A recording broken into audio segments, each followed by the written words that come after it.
What's up guys, Houndish here, and today I've got some Destiny 2 stuff to talk about, including a mystery veteran reward that we haven't heard about yet. On top of this, a change to an exotic that we know about coming in Destiny 2, and we've got some more spoiler heavy stuff which talks about some social spaces, Sparrow Racing, and even more, so let's get into it. So Luke Smith actually did an interesting interview yesterday where he answered a bunch of questions from Twitter. So he spoke firstly about some interesting veteran rewards. So the question was, how will veteran players from Destiny 1 be remembered? And Smith said, we have something we're planning. We're not going to talk about it or spoil it for now, but when the game comes out on September 6th, you'll find it for yourselves. So that sounds pretty cool. Of course, we've heard about the veteran rewards in the form of the kind of emblems and things like that from Destiny 1, but on top of that, there will be something else that is, completely secret, which we'll find out when we load into the game for the first time, so that's pretty exciting. We could speculate as to what it will be. I have just no idea. It could be an exotic,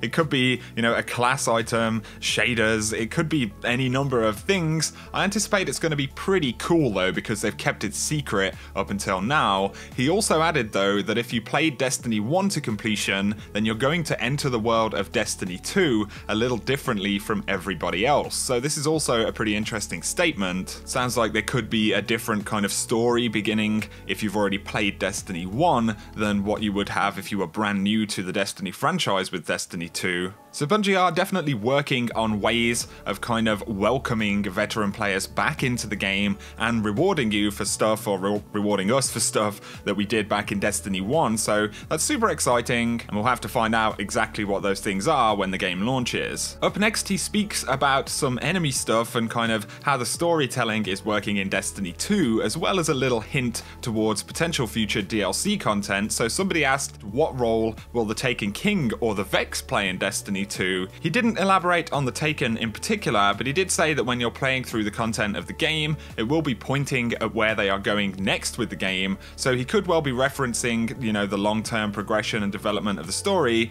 and that will also include DLCs. He did speak a little bit about the Vex in general. Somebody asked him what Cayde is doing on Nessus in the story, and he says they don't necessarily influence or interact with the kind of Red War campaign too heavily, but Cayde is actually looking for Vex technologies and ways of using that to our advantage. But of course, the Vex in particular are going to be very interesting because we are getting the Osiris DLC coming to Destiny 2, and we already know that Osiris is very interested in the Vex in particular, so I think we're very likely to see much more Vex stuff inside of that particular expansion, and this is likely one of the things that Luke Smith is referring to when he talks about the hints of what's going to happen next, so that's going to be really cool. Up next, we learned more about the mysterious dubious volley in this interview. So firstly, it's now called the Wardif Coil, so no more dubious volley. Of course, dubious volley was a weapon which was data mined in Destiny 1 and never actually made it into the game. We did see a few of the weapons perks and everything like that, but it's going to be interesting to discover exactly what this thing can do in the game,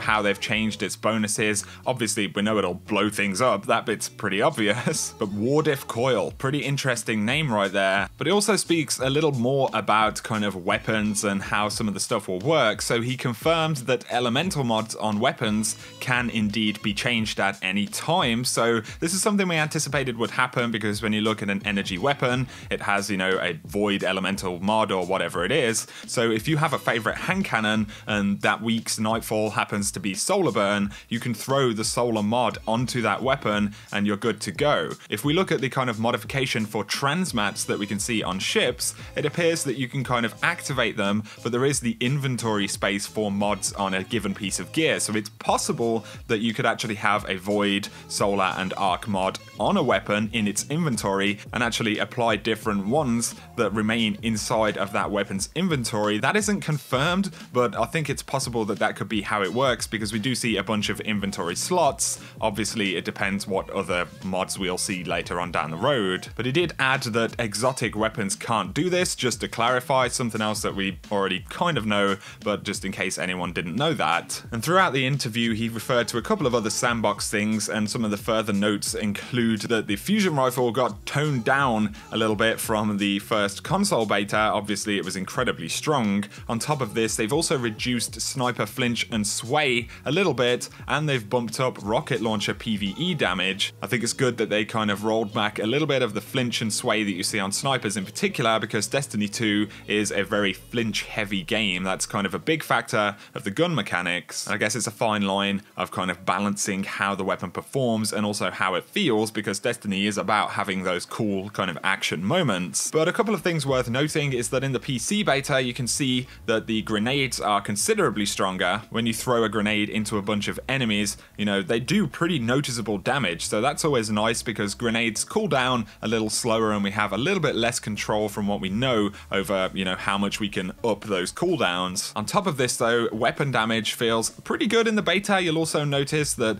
kind of certain bosses, the strike boss in particular, has much less health, or actually takes less time to do a good amount of damage to, and I think they've actually done a pretty good job of this. You know, it's not as long as it was before and it's not a walk in the park, so for that particular encounter it's feeling pretty good. And also you'll notice the cooldowns for supers have been vastly improved in the game, and this runs across PvE and PvP content, and obviously this is the PC beta, but I would anticipate we're going to see these changes in the full game as well, so very positive stuff. But moving away from that interview a little bit now, I've got some interesting stuff to talk about, which I wasn't necessarily going to talk about initially because, you know, there's a lot of kind of leaks, but people just seem to be talking about it anyway, so there's a couple of interesting things that are worth pointing out. So this is the spoilery stuff. If you don't want to hear this, now is the time to click away from this video. But from some of these leaked audio lines from the PC beta, we've heard some very interesting stuff that suggests there could be another social space coming in Destiny 2, in particular the possibility of a new tower. So there's a voice line from an unknown NPC, and he actually says the name of a district, which I can't quite make out, but it sounds like a district of the last city, and he says that it needs rebuilding, but all of the resources are going towards this new tower. There's another voice line that says there are kids everywhere in this new tower, but I guess most of them lost their parents. There are also multiple lines for postmasters talking about various things. There was a line where a character referred to the old tower being uglier, so I think we could be seeing another tower at some point in Destiny 2's story. Even if this isn't the case, we're very likely to see another social space outside of the farm. Moving on, there's an NPC line that says, "Did you see the Sparrow races last night? Some hunter flamed out halfway down the vent." So we've anticipated that we'll be seeing the return of some of the live events from Destiny 1, and it looks like Sparrow Racing is still being referred to at the very least in Destiny 2, and we're almost certainly actually going to see some kind of Sparrow Racing come to the game. Sparrow Racing, I think, was a really cool addition to Destiny. It wasn't something which everybody loved, but you know, it's a completely kind of different type of mechanic, different kind of activity to what we see in Destiny in general, and for a special event, you know, I always found it pretty enjoyable, so I'd be really happy to see Sparrow Racing kind of revamped, retooled, and to return in Destiny 2. Again, there are tons of these kind of audio clips and bits of music and all kinds of things. You can scour Reddit for that stuff if you want to get any more information. So that's gonna sum up this video, guys. Yesterday I did speak about a new US exclusive Sparrow promotion, so much like the Virgin Media Sparrow you can get in the UK, there will be one available in the United States as well. You can check that video out in the link below. Also, as a reminder, I've recently launched my first Houndish shirt with all of the new branding and everything on it like that, so if you want to pick one of those shirts up, if you're interested in that, you can check it out in the link below. They look kind of like what you can see on screen right here. There are a bunch of different options, and obviously picking one of these up really supports me on the channel, so if you want to do that, the link will also be in the description. For now though, I appreciate you guys watching as always. Drop a like if you did enjoy the video, let me know any of your thoughts on what I've spoken about in this video. If you're new to the channel, be sure to hit subscribe if you want to hear all the Destiny 2 news first and you want coverage when the game drops. But for now, I'm going to leave you with this bizarre GameStop trailer for the kill tracker ghost that you can get in Destiny 2. They've kind of added their own animations to it, and it's just straight up bizarre, so I figured I'd share that with you guys. Have a good day. How many kills do you think she has? No idea. Like 50? She got 50 before breakfast. Yeah, no, I meant like 50 billion. You can't count, can you? Numbers are difficult for many people. Yeah, why don't you leave the counting to the ghost then, big guy? Keep perfect count of your devastation. Unlock the Kill Tracker Ghost when you pre-order Destiny 2 at GameStop. Power to the players. Rated T for teen.